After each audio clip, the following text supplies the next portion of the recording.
नमस्कार, मैं हूं निरंजन कुमार और मेरे साथ इस वक्त नरेंद्र जी मौजूद हैं जो हिंदू जागरण समिति जन जागृति समिति हिंदू जन जागरण समिति के बैनर तले ये यहाँ पर प्रोटेस्ट कर रहे हैं और इन्हीं से हम बात करेंगे और जानने की कोशिश करेंगे कि इनका जो दो मुद्दा है, एक तो समय शिखर जी को लेकर के है और दूसरा है हिंदू के साथ जो गलत हो रहा है पाकिस्तान में, उनको लेकर के ये आंदोलन यहाँ कर रहे हैं जंतर मंतर पे। तो इन्हीं से हम बात करेंगे। सबसे पहले तो आप मुझे ये बताइए कि समय शिखर जी को लेकर के आपकी क्या मांग है और आप क्या चाहते हैं?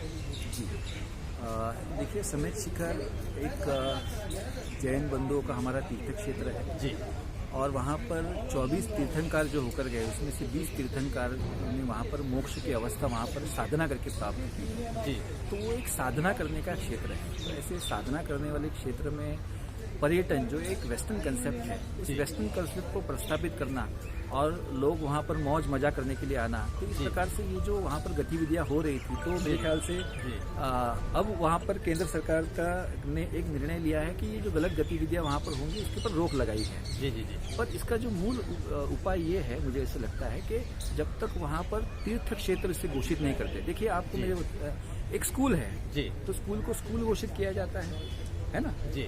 आज कोई भी एक दारू की दुकान खुलती है तो उसको भी एक परमिशन दी जाती है कि ये दारू की दुकान है जी जी, ठीक है ना जी। तो उसी प्रकार से तीर्थ क्षेत्र को तीर्थ क्षेत्र यदि घोषित किया जाता है तो वो जो नियम है वो अपने आप सब वहाँ पर लागू हो जाते हैं जी। और सिर्फ 5 एकड़ का क्षेत्र नहीं, तो पूरा का पूरा पर्वत क्षेत्र जो है जी, जी, जी। वो वहाँ पर दूषित ना हो, इसको लेकर केंद्र सरकार ने और राज्य सरकार ने इसको गंभीरता से लेकर इसे तीर्थ क्षेत्र घोषित करने के प्रयास करने चाहिए। इस मांग को लेकर हम यहाँ पर ही आंदोलन करते हैं। देखिए, समय शिखर जी जो है वो पार्श्वनाथ की पहाड़ी पर है जो झारखंड में है जी।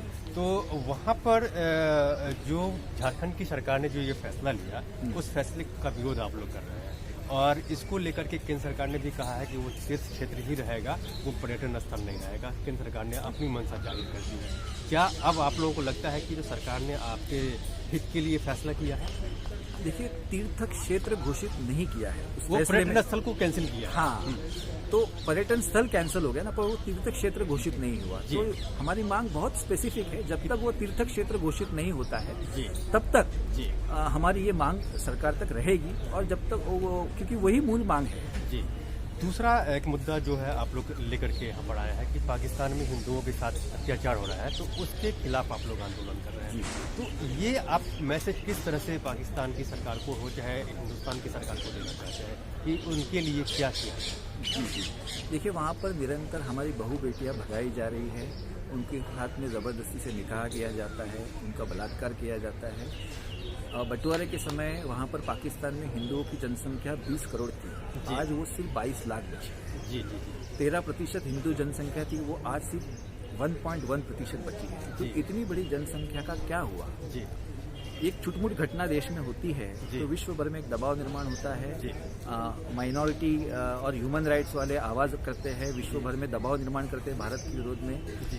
पर इतनी बड़ी घटना हुई है, दया भील नाम की एक महिला है, उसके साथ में बहुत ही घिनौनी हरकत की गई। बिल्कुल। हाँ, उसका स्तन काटा गया, उसके मांस निकालकर उसका सर धड़ से अलग किया गया और वो उसका जो शरीर है पार्थिव है उसको वो रास्ते पर फेंका गया। तो इस प्रकार की घटनाएं हो रही है, फिर भी वो प्रधानमंत्री जो सरफराज शेख है उसने बात नहीं की, ना वहाँ का माइनॉरिटी कमीशन कुछ कर रहा है। तो मुझे लगता है कि अब भारत सरकार एक हिंदुओं की सरकार है, तो पूरे विश्व भर में जहाँ जहाँ पर पाकिस्तान में, बांग्लादेश में, जहाँ पर भी हिंदुओं के ऊपर अत्याचार हो रहे हैं, तो भारत की सरकार ने यूनाइटेड नेशंस में जाकर, क्योंकि यूनाइटेड नेशंस भी हम देखते हैं कि जब हिंदुस्तान में कुछ होता है तो वो जागरूक होता है, पर इतनी बड़ी जनसंख्या व्हाइट वॉश हो गई, यूनाइटेड नेशंस ने कुछ नहीं किया। तो अब मुझे लगता है कि भारत ने आगे आकर एक विश्व स्तर पर पाकिस्तान पर दबाव निर्माण करने की आवश्यकता है। देखिए, जो आपने दबाव की बात की है भारत सरकार से, जो आपने बात की है, तो पाकिस्तान में लगातार हिंदुओं के साथ अन्याय हो रहा है और भारत की सरकार को मैंने हमेशा देखा है कि जो वहाँ की सरकार से विरोध जता करके अपना काम खत्म कर देते हैं, इसके आगे कोई बात नहीं बनती और हिंदुओं के साथ अत्याचार जो है वो कम होना बंद नहीं हुआ है।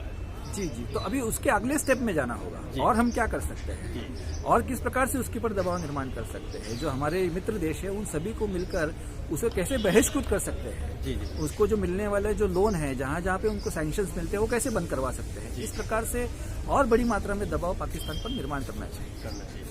तो देखिए, मेरे साथ जो सज्जन मौजूद हैं। इन्होंने इनकी दो मांगे हैं और दो मांग बिल्कुल साफ है। एक तो जो समेश शिखर जी है उनको तीर्थ स्थल घोषित किया जाए, यही सरकार से इनकी मांग है, चाहे वो झारखंड की सरकार हो या फिर केंद्र की सरकार हो।